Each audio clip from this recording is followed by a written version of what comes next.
Welcome to our final day of our annual program called Faith Forum, which brings to campus a scholar practitioner who challenges our community to deeper faithfulness in our walk with Jesus. I believe we've been called to this deeper faithfulness by this year's speaker. But before we begin this morning, we all woke up to the tragic news of shootings at the two mosques in the City of Christ Church, New Zealand. 49 people are dead. A single gunman, who is being referred to as a white supremacist in his late 20s, began this attack at Muslim prayer on Friday. We grieve and we stand in solidarity with our Muslim friends. I prayed this morning as I went on the University of Pennsylvania's website for the Muslim student group that our wonderful chaplain from Penn oversees. And actually, he will be going down there this afternoon at 3 o'clock to be with the Muslim students as they have their vigil. Although New Zealand is 8,851 miles away from Philadelphia, we are all impacted this morning. Any attack on any religious group, it is an attack on all religious groups. So as we begin this morning, our prayers and our commitment to justice remains. We will have a moment of prayerful silence, and then I'll ask you to repeat the following prayer with me. So just take a moment in solidarity.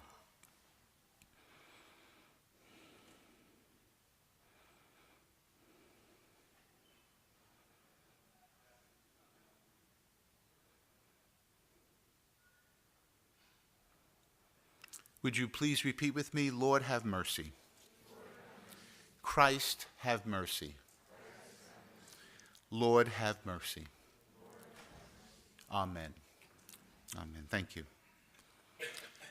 I want to personally thank Dean Brian Williams and Kim Baltimore of our Templeton Honors College for their support for Faith Forum, and along with Provost Kent Sparks and Nancy Hartsock and Kim Lowndes, and Dean and Vice Provost John Pauley for all their support. It is really a team effort to do Faith Forum, and especially I want to thank our newest member of the Office of Faith and Practice, Claire South, who's done a lot of the administrative work for this week. So thank you, Claire, very much. I get up here and speak a few words, but there are many people who work behind the scenes to get things accomplished. So thank you, Claire. And also thank you to our friends in media services who were up late last night with our program and for conferences, who really put all the things together. So we're grateful for our community. We will gather for lunch at 11:30 afterwards of this talk in the Baird Library, which is on the second floor of Walton Hall, our student center. We'll eat together and have a conversation, a continuing conversation with our Faith Forum speaker. We'll finish no later than 12:45. Now, lunch for those who don't have a meal plan is at a reduced rate at $6. Just pay the cashier when you enter the dining commons. But a special Faith Forum treat, if you are a visitor today, and we define visitor as non-Eastern University employee, I guess that's how we're defining visitor, we will cover your lunch. The first 10 people who would like to join us for lunch this afternoon, we will cover that. So there'll be a sign-up sheet, and we do welcome you to do that. We will also raffle off a couple of more of Dr. Howard's book, which we discussed last evening with 3 wonderful students from the Templeton Honors College. They read the book, which is great. I mean, well, we knew they would. I waited for the movie to come out. No, I read the book. I read the book twice, and so this is available in the bookstore at a lower than Amazon price.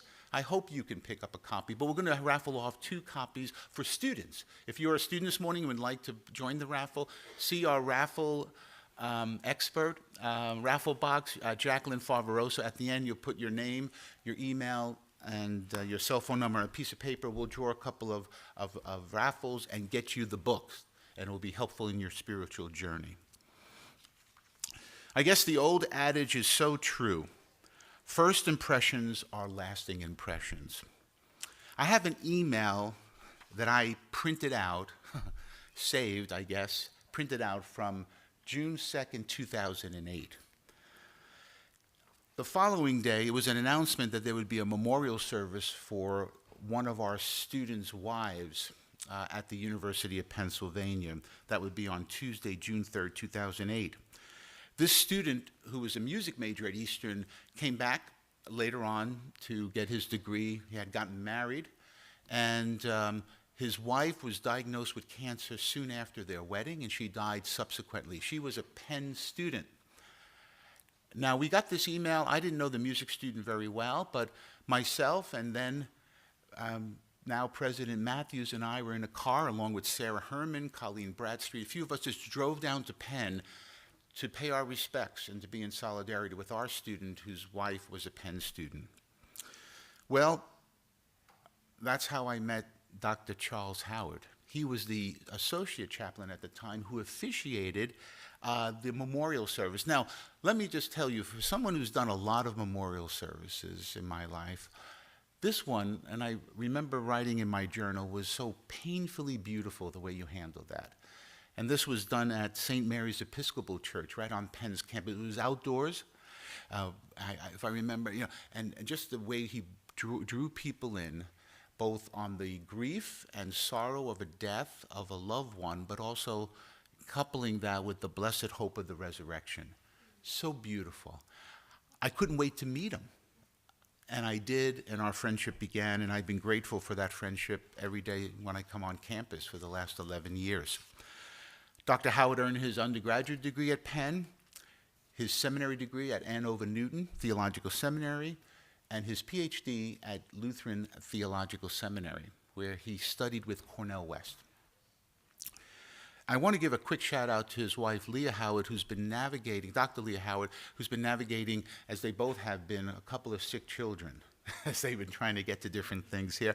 Dr. Leah Howard is a colleague and executive director of the Philadelphia Commons Institute. You should go to that website, philadelphiacommons.org, and to understand what she's been doing in the last year or so with this institute. And Louise, you are here also, welcome, who serves as the administrative assistant for the Philadelphia Commons Institute. As I mentioned, they have 3 daughters, and we've been offering Chaz some Eastern University swag during his time here, but this one is for the family as a whole, right? We've given him a hoodie, a pen, so I'll just say that, and I don't know, we wanted to give the Howard family kind of a sweatshirt, blanket. This might be good to wrap the kids in this weekend. I don't know. If they're vomiting, just be careful. No, it's washable. I looked at but this will hopefully wrap the kids. Maybe they'll feel better. Would you please welcome our Faith Forum 2019 speaker, Dr. Charles Howard.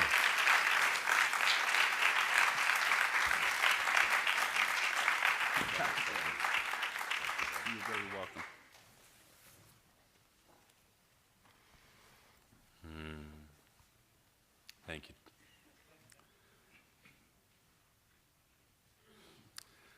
Lord, how come me here? Oh, Lord, how come me here? Oh, how come me here? I wish I never was born. They stole away my children here, Lord. They stole away my children here. Stole away my children here. I wish I never was born. Sometimes I feel like a motherless child. Sometimes I feel like a motherless child.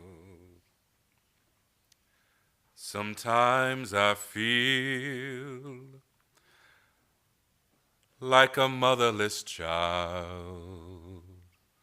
Long ways from home, a long ways from home. The Islamic Center in Quebec City, Overland Park Jewish Center, Oak Creek Sikh Temple, Mother Emanuel AME Church, Tree of Life Synagogue in Pittsburgh, 2 mosques in Christchurch, New Zealand, numerous other smaller incidents that missed the news cycle. All the deadly, strange fruit of white supremacy and hate that has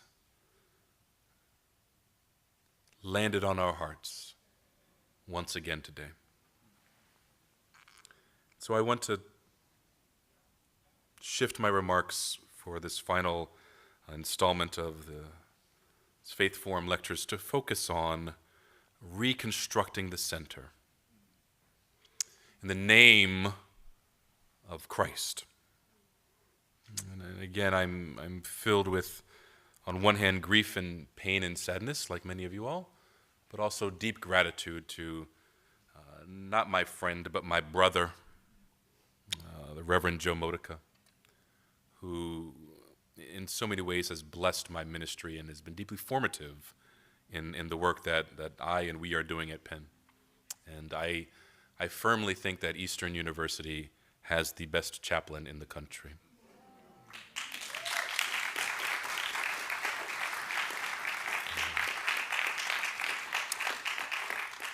And of course, gratitude to my new brother, President Dr. Ron Matthews, and just your grace and manner and leadership, I think, don't just bless this campus, but are blessing our community. So I'm grateful to you as well, sir. And I'd be remiss if I didn't at least give acknowledgement to so many good friends who are here in the audience, who it's good to be here with you all, even on a painful Friday morning like this. And final shout out to my wife. I haven't done much right in life, but I'm married well, and that has helped kind of fix a lot of the other bad decisions that I've made in my life. You know, so thanks for being here, babe.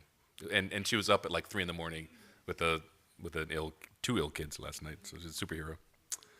I woke up and my phone was just sort of blowing up from my associate chaplains,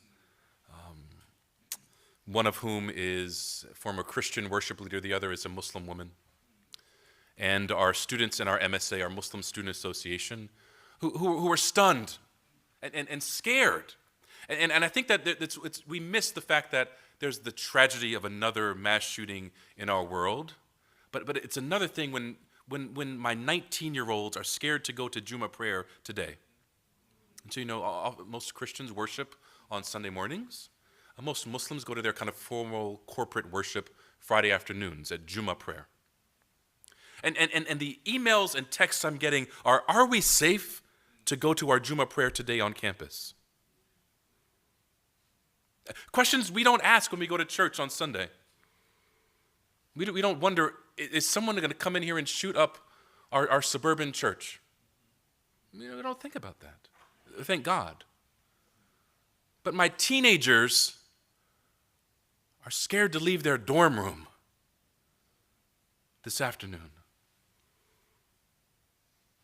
And these teenagers are like art history majors, pre-med, econ, history, just like y'all. And they come from Philly and Long Island and Iowa and California, just like y'all. And they have the same interest, and they're Sixers fans and Eagles fans. And they like listen to Rihanna and Taylor Swift. Just like you. And there's a range of observance. Some fully wearing hijabs, some eat halal, some don't. just like you. And they're scared. And again, marginalized, made to feel other. And I think that's an important part of our Christianity to pull folks from the margins. So part of my studies when I was in undergrad and then seminary and grad school was studying Black liberation theology. My dissertation ended up being about that. And in many conversations, it ends up being like a conversation ender, and people are like, Black theology, what's that mean? And you sort of see a militant, angry Black man. No, Black liberation theology is about freedom. At its most, it's about love. It's about Christ. And the definition that one of my old mentors, Stephen Ray, used to say is, Black liberation theology seeks to reconstruct the center by bringing what's at the margins to the middle. Not to displace what's in the middle, but to create more room for what's in the middle. And so, the phrase, and look at my notes here, if you look at, there's the center of the paper where the important stuff happens, where the words are, where my notes are, and everything at the margins is irrelevant. The tab in Microsoft Word doesn't even cross into the margins. In the margins where I write little notes to myself, where we doodle, where we punch holes in the side and the margins there. What's important is in the middle, and this is where we get the phrase being marginalized. And so to be marginalized means that you are way away from the center of action. And no one gives any attention to what's at the margins. The light doesn't even shine over here. So a part of the work of liberation theology, a part of the work of Christianity, is to bring that which is at the margins into the light. Or to bring the light out to the margins and expand the boundaries there. To reconstruct the center. This is, I'll give you a seemingly light example of what this centering white supremacy looks like. Lee and I often talk about subtle white supremacy. I think we think of sort of Ku Klux Klan and burning crosses, or kind of the hate-filled marches with tiki torches at Charlottesville when we think about white supremacy. And that's deadly and dangerous and tragic and deeply unchristian. But there's a subtle white supremacy that happened. I'll tell you my own upbringing here. When I was studying for my dissertation, before you write your dissertation, you have to take something called comprehensive exams, your comps. And they give you a list of like 100, for my program, like 100 books you kind of work through, and this test could be on anything. And it's ridiculous. The test is anything from 0 to 2000 AD. So you got 2,000 years, it could be about anything that has to do with Jesus and Christianity. What? That's it. Where do you begin to study that? Well, then they give you a list of 100 books to read, theologians, scholars, and stuff like that. And this is not that long ago. On my list of 100 books, there was one Black author, James Cone, and only one of his books. No one from South America, no one from East or South Asia, no one from the continent of Africa. All the theologians, as you can guess, are names that you would think of. Reinhold Niebuhr, Tillich, Barth. Great theologians, brilliant theologians. No, don't take them off the list. They've been so formative in where we are. 2 women on the list. Almost everyone from America or Western Europe. As if no real theological reflection has happened in Asia or Africa or South America or Baltimore or Philly or North Philly. Nothing. And that's not unique to me. I'll go back even further. In high school, in my U.S. history book, the only Black faces were the sort of engraving of a slave kind of like this begging for mercy. You've seen this image. Then it fast forwards to Frederick Douglass, an old Frederick Douglass. Then there's a little blurb about Marcus Garvey and how they paint him as a villain. as opposed to the person who led the largest sort of mass movement in the history of this country. Martin Luther King. 4 black faces, no black women.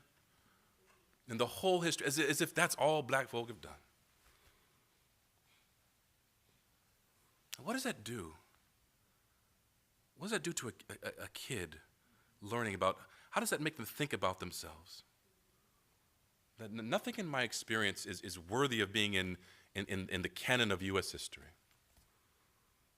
This is subtle white supremacy that the more important, the more supreme contributors to history are white. And that there is nothing worthy of study from other parts of the world. I graduated high school, I could not name a single Islamic author who wrote originally in Spanish, a single poet from South America. African philosopher? Nothing. And in college, if you want to find those, they're deeply specialized classes that maybe if you major in Africana studies or East Asian studies or South Asian studies, or maybe you'll find it in upper level classes eventually. But in the mainstream classes, nothing. This is sort of subtle white supremacy in a way that marginalizes the other voices. And if I can get real for a second, we do this in our churches. We do this in the music that we choose, in the topics we pick for coffee hour, in the references we make in our sermons. I remember, after Trayvon died, I shared this example the other day. After Trayvon died, there was a note going around on social media about Million Hoodie Sunday, where as you remember, Trayvon Martin had a hoodie on as he was killed. And people in solidarity and memoriam were going to wear hoodies to church that day. Only one other person at the church we were worshiping at wore a hoodie that day. Probably because folks just hadn't heard about it, and I worship with good-hearted people who I love and love me. But it wasn't mentioned from the pulpit. Wasn't mentioned in the prayers of the people. Nothing in the coffee hour. Nothing in the bulletin. Not even the next week. The biggest news item in all of the African diaspora didn't even warrant a sentence in prayers of the people. It was way over there in the margins. Not the central experience here. This is marginalization. This is white supremacy. And I would argue one of the seeds, one of the roots of the hate that we see today. A part of it comes from ignorance. And so how can someone bring themselves to go into a masjid or a mosque and kill everyone there? It's a complicated answer. Some of it has to do with our sickness and obsession with guns. That's another conversation. Some of it may have to do with sort of whatever's going on in someone's head or heart that we just can't understand. A lot of it has to do with ignorance and lack of exposure. You dehumanize someone when you don't see them as worthy of being studied or human. If someone had Muslim best friends in elementary school, it's a lot harder to demonize an entire tradition. If you went to summer camp with someone who's Jewish, it's a lot harder to go into the Tree of Life synagogue and perceive them as threats to whatever you see as a norm. This lack of exposure to people who are different, it's literally killing us. And it is convicting. How many friends do we have who are Muslim? When the last time you had dinner with someone who's Jewish? Sikh? Hindu? What about the playdates that your kids have? Any sleepovers at Muslim houses? What about your Facebook friend list? How religiously diverse is that? We are ignorant We are not exposed. And this is something we can fix. And that lack of exposure can sort of corrode into hate. And one more word on this. This lack of exposure allows lies to seep in.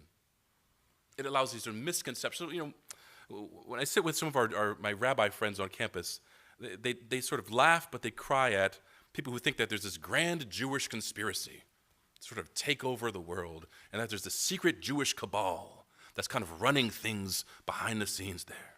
And it's entertaining a little bit, but then they see things like Tree of Life Synagogue, where people who really believe that crap.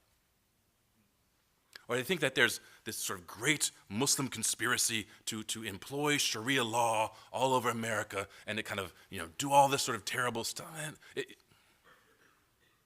people believe that because they're not exposed. This white supremacy doesn't just come from outside, though. I think it also has an internal effect. I have a good friend named Mark Lamont Hill, who was the first person I ever heard use the phrase, the effect of the white gaze. G-A-Z-E. He means how when white eyes are on us, people of color, it changes our behavior.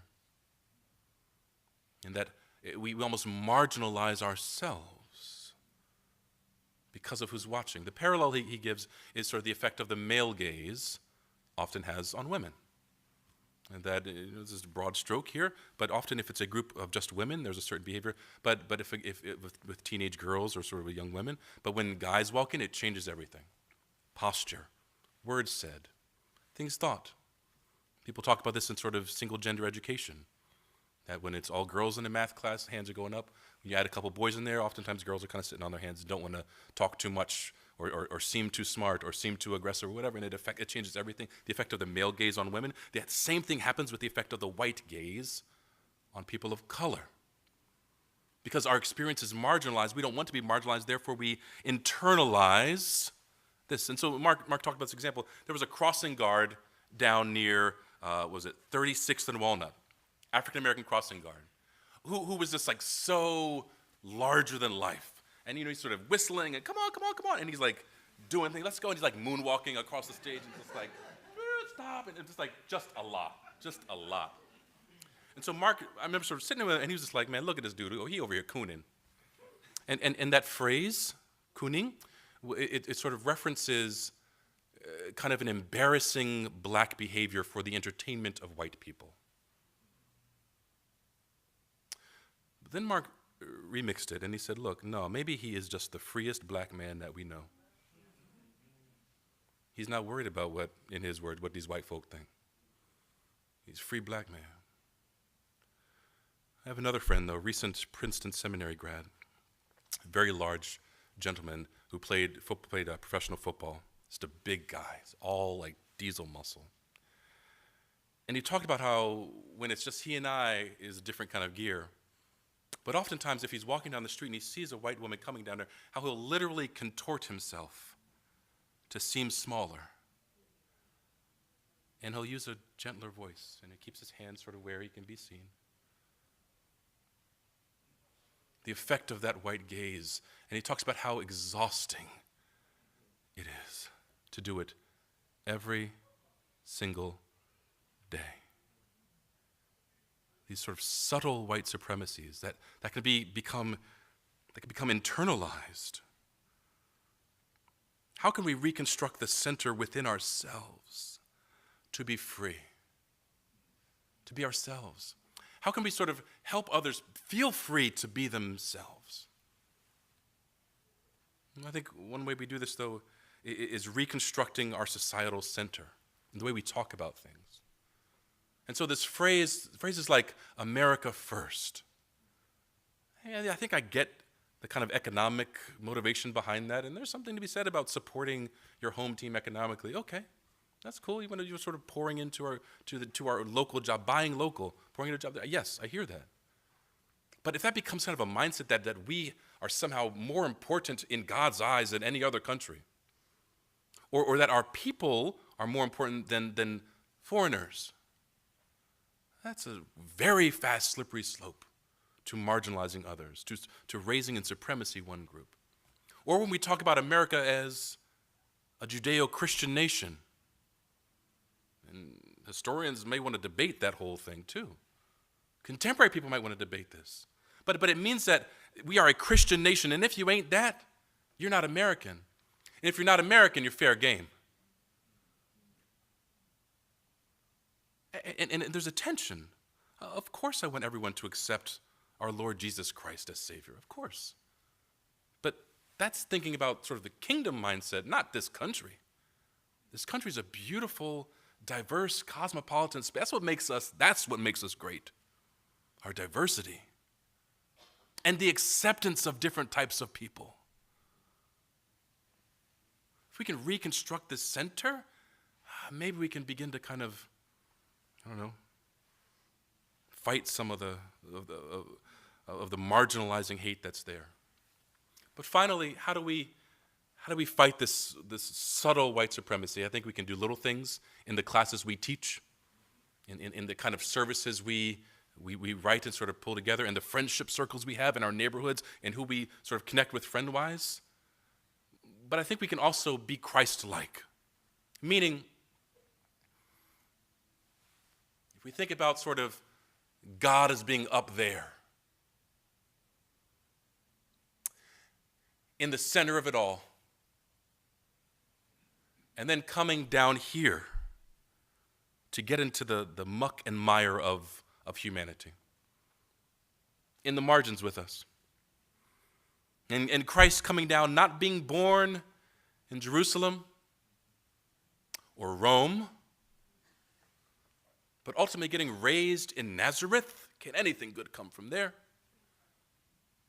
And not sort of walking through life as a big shot religious leader or general or king, but a carpenter and wandering homeless rabbi. Not being wealthy, but being literally broke and not having no money on him.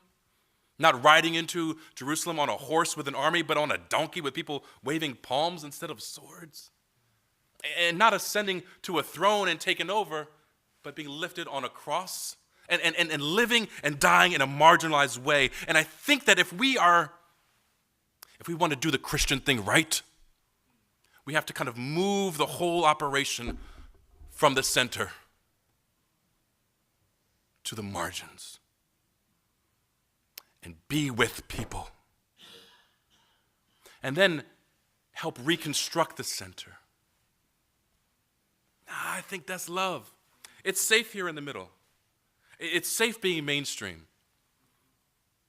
But if we can sort of forfeit the privilege and lay down kind of the special things here and be with people. I mean, this notion of kind of disrobing, I think about sort of God laying down the kind of sort of the weight and power to robe God's self in humanity, never sacrificing divinity, but coming down to be a little human. This is the model of what we need people to sacrifice around privilege and being in the center. And again, having privilege isn't something to feel guilty about. This isn't meant to be a shaming thing. But with privilege comes the potential of not having to care. The examples I often give my students is, as a man, I don't have to suffer the indignities of having someone pinch my butt or constantly objectify the way that I look or sort of question my intelligence based on my gender or whistle at me as I walk by certain spots. Another aspect of that privilege is I don't have to care. As Christians, an aspect of our privilege is not really having to worry about someone blowing up our church. Or not having someone sort of think that we don't belong and question our religion all the time and decide if we are oppressed as women or anything like that. No one asks us those kind of questions necessarily. But another aspect of Christian privilege is we don't got to care. We don't have to care about what happened in New Zealand today. But I think your God does. And I think if you want to follow that God, I think we have to too. And a part of following that God is following Jesus walk all the way over there to New Zealand and grieve with them, and then bring that experience back to the middle here and create a home for them too. Will you pray with me for a second?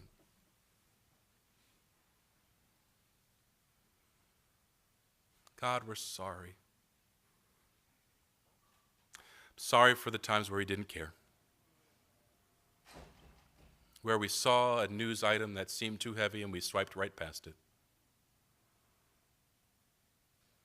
For the times where we neglected to reach out to people who look differently than us, who worship differently than us. Thank you for the various center positions that we have in our lives. Help us to be good stewards of that privilege. Help us to become more like you every single day, Lord, so that we can then truly bring your light and love to the margins and make this world reflect more of what you wish. Thank you for this amazing university, for the great leadership here, for its rich past, for its even better future. And I bless it. In the name of the Father, Son, and Holy Spirit. Amen. I think we have a little bit of time for a few questions or comments is fine too. I appreciate you listening to me this morning.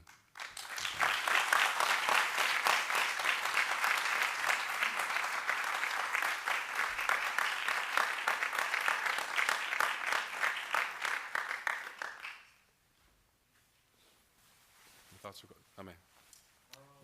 You came to every one of these talks. I appreciate. I don't know if you can get an extra credit or something like that. And I appreciate that. The chaplain could send an email. That'd be good. But I think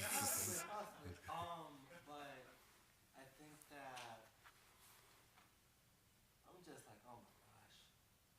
It's like, I think that, how do I put this? That white supremacy has, I did a paper on white supremacy and blackface. Mm. And how Megyn Kelly, when she spoke about that, she said when I did that, it wasn't racist, but now, like, we're gonna say, well, I'm sorry, but that's still racist as all I see. You're not supposed to go out for Halloween and portray Kim Kardashian. You're not supposed to go whiteface and stuff and all that. We have this tendency to stereotype people and put people into boxes. We have the tendency to tell people you can't come here because you're Islamic.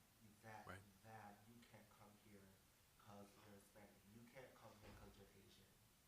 I think that someone said a few weeks ago that what is your race? No, there's no your race. There is one people, one is under God, and we need to realize that we are a diverse community that serves one God.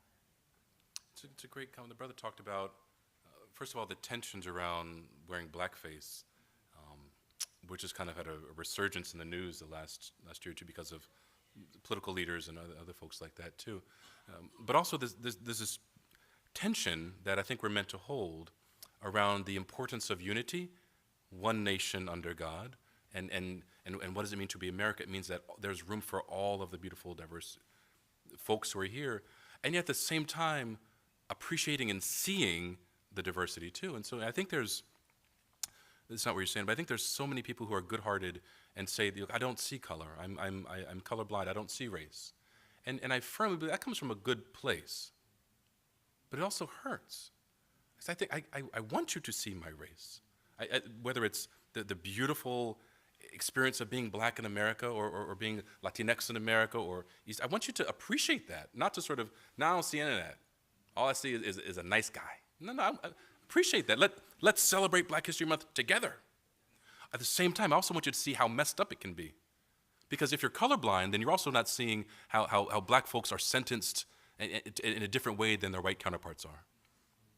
You're also not seeing sort of the way that doctors treat black people, Latino people differently, or the way that they're sort of taught in school differently, or poverty rate. You're not seeing real race-based differences in the. So don't be colorblind. You're missing a lot.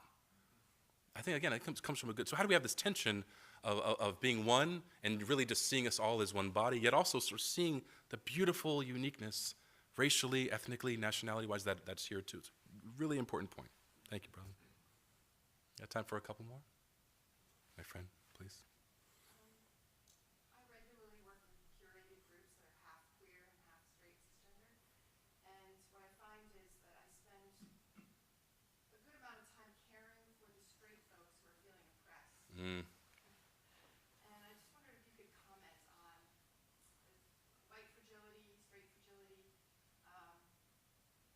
I guess I'm always looking for the best way to address that. Is it like shock, or is it just like really caring passionately for them? And I just, do you have any thoughts on that? I appreciate the work that you it sounds like you do, and the care you bring to that is a gift. So I appreciate that. I mean, and like the first answer would be every group's different, and facilitators and teachers know their groups better than anybody else. And some groups sort of need to be shocked into education, and some groups sort of need to have a little gentler journey, and sometimes that depends on age and population and space. But this notion of kind of white fragility, and I feel a lot of my white sisters and brothers who, in a sense, are getting beat up right now, and that's hard. And it's not a perfect parallel, but at the peak of the kind of Me Too scandal, it was hard to be a guy. Women would say, yeah, that's hard. How about sort of a lifetime of being harassed and like, that's hard. You know, not the guilt you feel right now is not hard. But so I feel that. This notion of white fragility, though, disallows for real conversation, you know, or sort of white guilt or white shame, where let's have a real conversation about race, and the second it gets real, it's just too much, it's overwhelming, and I kind of need to unplug, and I'm sort of melting, and well, you're beating me up because of something my ancestors did, and it's not me, and like, I hear that. I hear that. No one wants to get beat up. No one wants to be shamed. No one likes to feel guilty. Now, there's something to be said about pastorally caring for everyone in the room. At the same time, though, like, if there's more attention given to your tears in this room than 400 years of oppression in this country, we're out of balance a little bit. And so I think there's ways we can do both with grace. Yet at the same time, if one's feeling that guilt and fragility and shame, to not derail the whole conversation around progress because of it. So one of Lee and I's good friends, a brother named John Jackson, the dean of our communication school, and he talks about the importance of having courageous conversations. He says it's not meant to take the place of safe spaces. So, you know, what's a safe space? A place that you can say what you want. Like, it's okay to say it here, it'll stay in this room, it's a safe space. But we also want confident, courageous spaces too, where everyone feels like they can say what's on their mind and not have someone kind of derail the conversation or whatever. So I think it's important to care for the fragility, and yet don't let that stop the conversation. It's tough. I appreciate what you do.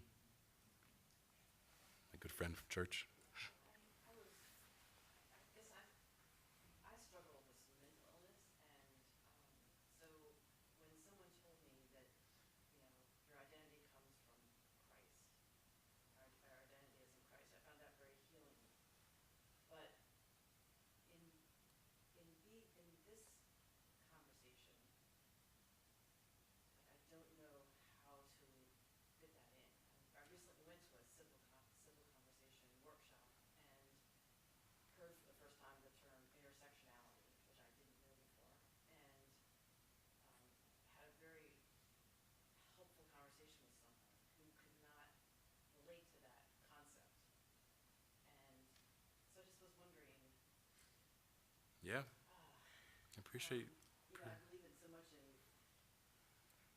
the beauty of where we're all going to be in a diverse heaven. Amen. But how do we live now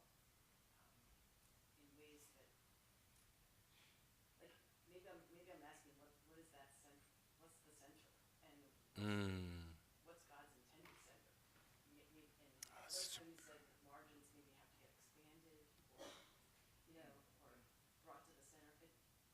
I'm just struggling with how to. It's a beautiful question. What is the center? And how do what role does it play in our identity? And so, so one of the things we talk about when we're teaching young people around this kind of stuff is, describing one's social location. And social location is comprised of a couple different factors. I am a man who is African American and Christian, which would probably be the biggest sort of thing in my circle there. I'm a husband and a dad, a comic book nerd. I like to ride bikes. I like to swim. I'm an Eagles fan. I like basketball. I like LeBron. Those are like a lot of big and tiny little things that comprise who I am. What's the center of that? What's the center of that, though? And to me, I think Christ is the center.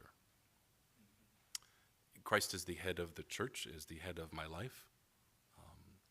And if Christ is at the center, Christ whose wide open arms are there for all of us, that's different than sort of whiteness being at the center, or manliness being at the center, or being a Christian being at the center. There's an important nuance there too. I think of Christ, God being at the center, versus the church being at the center. And it's a difficult thing to splice, but an important point I think I want to throw out there. I think that helps. And then bringing folks in the margins, allowing them to be in the middle with us as well.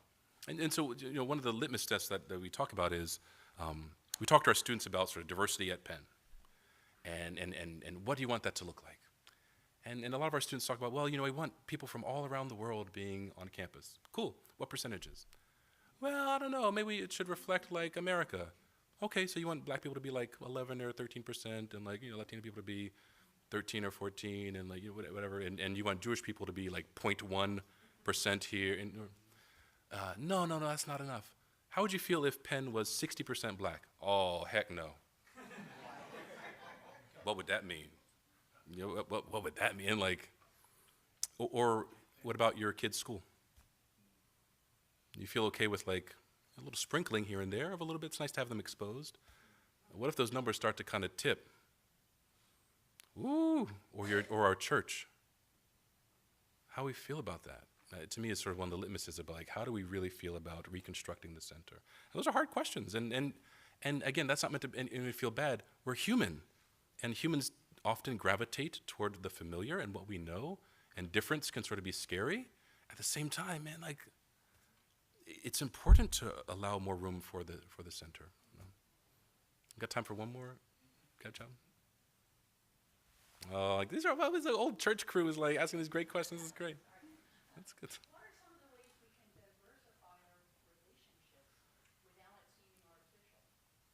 What are some of the ways we can diversify our relationships without it seeming artificial? What are some ways we can diversify our relationships without seeming artificial? I think sort of we're having a vigil on campus at 3 o'clock for what happened in New Zealand.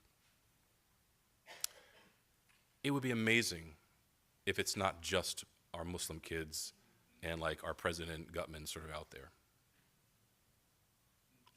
And then to allow yourself to grieve with them, to put an arm around somebody and say, hey, my name's Ginny, my name's Chaz, I'm sorry about this. If there's anything I can do, here's my card, here's my number. Or that Jewish Muslim neighbor in your neighborhood who you know is Muslim or Jewish but you don't know yet, to bring flowers to them tonight. To just leave a card by their door.